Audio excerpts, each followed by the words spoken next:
आप में से ऑलमोस्ट हर व्यक्ति ने कभी न कभी एक हेलीकॉप्टर तो जरूर देखा होगा। पृथ्वी के आसमान में उड़ते हुए यह बहुत ही सुंदर दिखाई देते हैं। लेकिन क्या हो अगर मैं ये कहूँ कि भारत अगले कुछ सालों में अपना एक हेलीकॉप्टर मंगल पर लॉन्च करने वाला है। यह सुनने के बाद भले ही आपको छोटा सा शौक लगा हो, लेकिन मैं आपकी जानकारी के लिए बता दूं कि यह कम्प्लीटली ट्रू है। इसके अलावा क्या आपको इस बात की जानकारी है कि पृथ्वी के पास एक से ज्यादा चांद है। हम सभी ने इस चांद को आसमान में चमकते हुए देखा है। लेकिन क्या हो अगर मैं ये कहूँ कि पृथ्वी के पास और भी कई सारे चांद हैं जो अपने साइज की वजह से हमसे छिपे रहते हैं। मैं जानता हूँ कि आपको इन सभी बातों पर विश्वास नहीं हो रहा होगा। खैर, आज के इस वीडियो में हम आपको कुछ ऐसी ही अनबिलीवेबल साइंस न्यूज बताने वाले हैं, इसलिए इस वीडियो को अंत तक जरूर देखिएगा। नंबर 1, पृथ्वी के मिस्टीरियस चांद। हमारे सौरमंडल की शुरुआत आज से 4.6 अरब साल पहले हुई थी। इसे स्टडी करने के लिए वैज्ञानिक कई डिफरेंट टेक्निक्स और तरीकों का इस्तेमाल करते हैं। अब सीधी सी बात है कि हम अतीत में ले जाने वाली टाइम मशीन का इन्वेंशन नहीं कर सकते, इसलिए हमें ऐसे सोर्सेज पर निर्भर रहना पड़ता है जो उस समय के सौरमंडल और आज के सौरमंडल में कॉमन है। ऐसे सोर्सेज का सबसे अच्छा उदाहरण है रॉक्स यानी पत्थर। अंतरिक्ष में मौजूद पत्थर कई अलग अलग टाइप के होते हैं, जैसे एस्टेरॉइड, कॉमेट्स, मून्स और मिनी मून्स। वैज्ञानिकों के मुताबिक इन पत्थरों को स्टडी करने से हमें सौरमंडल के अतीत के बारे में काफी सारी जानकारी हासिल हो सकती है। पिछले ही साल अक्टूबर महीने में इन पत्थरों को स्टडी करने का सिलसिला भी शुरू हो चुका है। अक्टूबर 2023 में नासा द्वारा लॉन्च किए गए ओसिरिस रेक्स मिशन ने वेनु नाम के एक एस्टेरॉइड पर कार्बन और पानी की डिस्कवरी की थी। जब उस एस्टेरॉइड से कलेक्ट किए गए सैंपल्स को स्टडी किया गया तो पता चला कि उस पर मौजूद कार्बन करीब 4.5 अरब साल पुराना है, यानी हमारे सौरमंडल की उम्र जितना। ओसिरिस रेक्स नासा द्वारा किए गए सबसे इंटरेस्टिंग मिशंस में से एक था। फिलहाल यह स्पेसक्राफ्ट वेनु को छोड़कर एफोफिश नाम के एस्टेरॉइड को टारगेट कर रहा है। वैज्ञानिकों के मुताबिक यह एस्टेरॉइड 13 अप्रैल 2029 को हमारी पृथ्वी के बहुत करीब से गुजरेगा।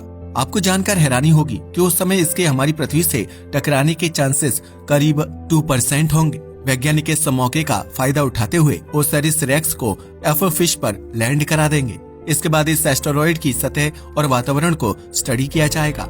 वेनु और एफोफिश वैसे तो एक दूसरे से बहुत अलग है, लेकिन इनमें एक बात कॉमन है, ये दोनों ही नियर अर्थ एस्टेरॉइड्स की कैटेगरी में आते हैं। जैसा कि नाम से ही पता चल रहा है, ये ऐसे एस्टेरॉइड होते हैं जो पृथ्वी को बहुत नजदीक से ऑर्बिट करते हैं। करंट डेटा के मुताबिक हमारी पृथ्वी के आसपास सैकड़ों NEAS यानी नियर अर्थ एस्टेरॉइड्स प्रेजेंट हैं, जिनमें से ज्यादातर का साइज 15 मीटर से कम है। एस्टेरॉइड्स के साथ साथ वैज्ञानिक पृथ्वी के मिनी मून्स और क्वाजी मून्स को भी स्टडी करने की कोशिश कर रहे हैं। अगर आपको यह लगता है कि हमारी पृथ्वी के पास मात्र एक चांद है, तो आप पूरी तरह से गलत हैं। हमारी पृथ्वी के पास कई सारे चांद हैं, लेकिन साइज कम होने की वजह से वह हमें दिखाई नहीं देते। यही कारण है कि इन्हें मिनी मून्स कहा जाता है। MIT के प्रोफेसर रिचर्ड बिंजेल बताते हैं कि मिनी मून्स को स्टडी करने से हमें सौरमंडल के अतीत के बारे में बहुत वैल्यूएबल जानकारी मिल सकती है। यह पृथ्वी के बहुत नजदीक मौजूद है, जिस वजह से इन पर मिशन करने के लिए ज्यादा टाइम और फ्यूल भी नहीं खर्च होगा। कॉस्ट इफेक्टिव होने के साथ साथ यह मिशन इंफॉर्मेशन इफेक्टिव भी होंगे, यानी इनके जरिए कम रिसोर्सेज में ज्यादा इंफॉर्मेशन को कलेक्ट किया जा सकेगा। ऐसा माना जाता है कि पृथ्वी के मिनी मून्स की फॉर्मेशन एस्टेरॉइड बेल्ट में हुई होगी, जो मंगल और जुपिटर ग्रह के बीच में प्रेजेंट है। इनका अलग अलग ग्रहों से इंटरेक्ट करना और सौरमंडल के अलग अलग इलाकों में समय बिताना वैज्ञानिकों के लिए काफी महत्वपूर्ण साबित हो सकता है। यही कारण है कि कुछ वैज्ञानिक इन्हें टाइम कैप्सूल्स कहकर बुलाते हैं, क्योंकि इनके जरिए हम सौरमंडल के अतीत में झांक सकते हैं। नासा के चीफ साइंटिस्ट पॉल एबेल बताते हैं कि इन मून्स को स्टडी करके हम वोलाटाइल मटेरियल्स और उनकी हिस्ट्री के बारे में जान सकते हैं। आपकी जानकारी के लिए बता दूं कि ये ऐसे मटेरियल्स होते हैं जो बहुत तेजी से अपने स्टेट को चेंज कर लेते हैं और स्टेबल नहीं रह पाते हैं। इन मटेरियल्स को 2019 में राइगू नाम के एस्टेरॉइड पर कलेक्ट किया गया था। राइगू एक डायमंड शेप एस्टेरॉइड है, जिसे जापान की स्पेस एजेंसी जाक्सा ने स्टडी किया था। स्टडी करने के साथ साथ उन्होंने इसकी सतह के सैंपल्स को भी कलेक्ट किया था, जिन्हें बाद में पृथ्वी पर लाया गया था। सौरमंडल के पत्थरों को स्टडी करना हमारे लिए एक टर्निंग पॉइंट साबित हो सकता है और वैज्ञानिक इस चीज को समझ चुके हैं। यही कारण है कि अब एस्टेरॉयड एंड मून मिशंस की संख्या बहुत तेजी से बढ़ती जा रही है। नंबर 2, सौरमंडल में ढूंढे गए नए चांद। हाल ही में की गई स्टडीज में यह पता चला है कि हमारे सौरमंडल में कई ऐसे चांद हैं जिनके बारे में हमें कोई भी जानकारी नहीं थी। फोर्ब्स द्वारा पब्लिश किए गए एक आर्टिकल के मुताबिक वैज्ञानिकों ने यूरेनस और नेपच्यून ग्रह के आसपास 3 नए मून्स की डिस्कवरी की है।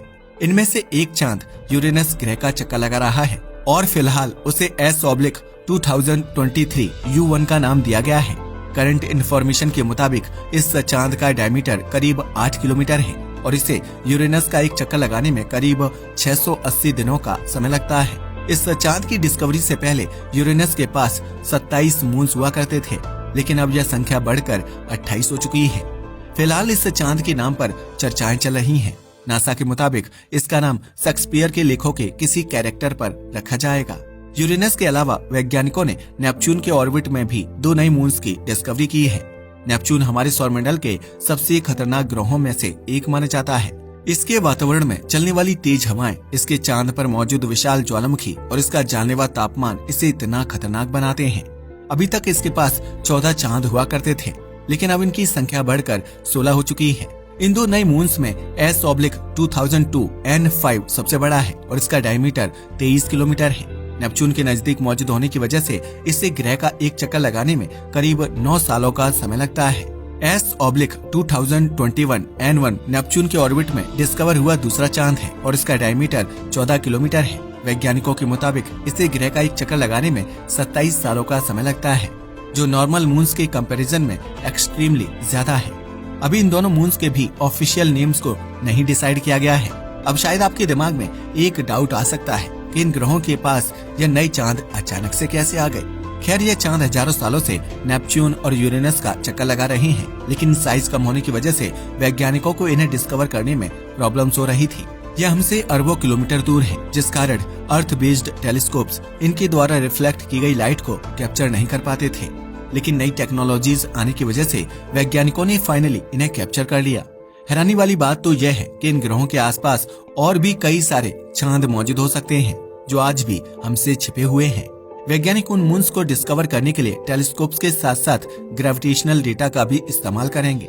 आपको जानकर हैरानी होगी कि बिना डायरेक्ट एविडेंस के भी वैज्ञानिक मून्स और उनके ऑर्बिट्स के बारे में पता लगा लेते हैं। यह सब कुछ ग्रेविटेशनल फोर्स को स्टडी करने से पॉसिबल हो पाता है। यूरेनस और नेपच्यून के मून्स को डिस्कवर करने के लिए चिली में मौजूद मैगेलन टेलीस्कोप्स का इस्तेमाल किया गया था। इस पूरे मिशन की कमांड को कार्नेगी इंस्टीट्यूशन ऑफ साइंस के वैज्ञानिक स्कॉट एस शेफर्ड संभाल रहे थे। उनका यह मिशन अभी खत्म नहीं हुआ है और आने वाले समय में हमें और भी कई इंटरेस्टिंग डिस्कवरीज देखने को मिल सकती हैं। नंबर 3, जल्द ही भारत मंगल पर भेजेगा अपना हेलीकॉप्टर। नवंबर 2013 में भारत ने अपने मंगल मिशन को लॉन्च किया था, जिसका नाम था मार्स ऑर्बिटर मिशन। इसे शॉर्ट में MOM कहकर भी बुलाया जाता है। सितंबर 2014 में मंगल के ऑर्बिट में एंटर करने के बाद इसने अपनी स्टडीज स्टार्ट की। करीब 8 सालों तक रिसर्च करने के बाद 2022 में पृथ्वी से इसका कनेक्शन टूट गया और यह मिशन वहीं समाप्त हो गया। मंगल भविष्य में हमारे लिए कितना इम्पोर्टेंट होने वाला है, यह शायद बताने की जरूरत नहीं है। आज ऑलमोस्ट हर पावरफुल देश मंगल को कॉलोनी बनाने के लिए छोटे छोटे कदम ले रहा है। ऐसा माना जाता है कि इस सदी के अंत तक हम मंगल को अपने मुताबिक टेराफॉर्म कर चुके होंगे, ताकि हम वहां पर परमानेंटली रह पाएं। भारत भी इस रेस में पीछे नहीं रहने वाला। हाल ही में विक्रम साराभाई स्पेस सेंटर के एक वैज्ञानिक ने बताया कि भविष्य में इसरो मंगल पर एक हेलीकॉप्टर भी लॉन्च कर सकता है। जी हाँ, आपने बिल्कुल सही सुना। अगर आपको नहीं पता तो बता दूं कि नासा ऑलरेडी मंगल पर एक हेलीकॉप्टर को लॉन्च कर चुका है। इंजीन्यूटी नाम के इस हेलीकॉप्टर को परसिवरेंस रोवर के साथ लॉन्च किया गया था। करीब 72 बार उड़ान भरने के बाद जनवरी 2024 में इसकी रोटर ब्लेड खराब हो गई और यह हमेशा के लिए बंद पड़ गया। ऐसा माना जाता है कि अमेरिका के बाद अब भारत वह अगला देश होगा जो मंगल पर हेलीकॉप्टर मिशन को करेगा। यह भारत के मंगल मिशन का अगला फेज होगा, जो मंगल की सतह और उसके वातावरण को एक्सप्लोर करने का काम करेगा। फिलहाल की जानकारी के मुताबिक उस हेलीकॉप्टर को मेनली मार्शियन एटमॉस्फेयर से जुड़े डेटा को कलेक्ट करने के लिए डिजाइन किया जाएगा। यह हवा में करीब 100 मीटर की हाइट को अचीव कर पाएगा, जो किसी भी ग्रह के वायुमंडल को समझने के लिए काफी है। उस हेलीकॉप्टर में कई सारे साइंटिफिक पेलोड होंगे, जैसे temperature sensor, humidity sensor, pressure sensor, wind speed sensor, electric field sensor और डस्ट सेंसर। इन सभी के द्वारा कलेक्ट किए गए डेटा को कंबाइन करने से वैज्ञानिक मार्शियन एटमॉस्फेयर को अच्छे से समझ पाएंगे। ऐसा माना जाता है कि यह मिशन 2030 से 35 के बीच में लॉन्च किया जाएगा। चंद्रयान 3 की लैंडिंग के बाद भारत की स्पेस एज की शुरुआत हो चुकी है। आने वाले 10 सालों में हमें ऐसे मिशंस देखने को मिलेंगे जिनका लेवल वर्ल्ड की टॉप स्पेस एजेंसीज जैसा होगा, लेकिन बजट उनसे आधे से भी कम होगा।